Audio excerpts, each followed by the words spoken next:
Battery ඉවරයිනේ. අයියෝ දැන් මොකද වෙන්නේ? අයියෝ තාවත් උනා. අම්මා කියලා තියෙනවා 100 කතන්දර කියනවා කියලා. 100කින් කතන්දරයක් අහගත්තා නම් හරි. මේ කතන්දරයක්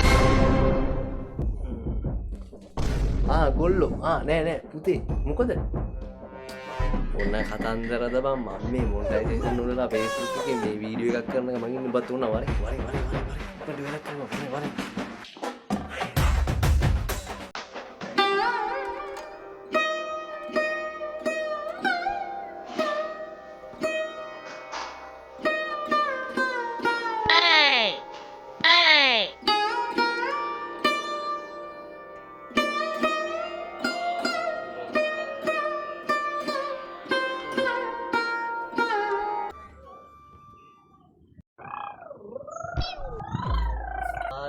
මගේ පැංචා මේ වරෙන් කොඹට කතන්දරයක් කියලා දෙන්න අනේ මගේ හොඳ තීයා මට කතන්දරයක් කියලා දෙන්න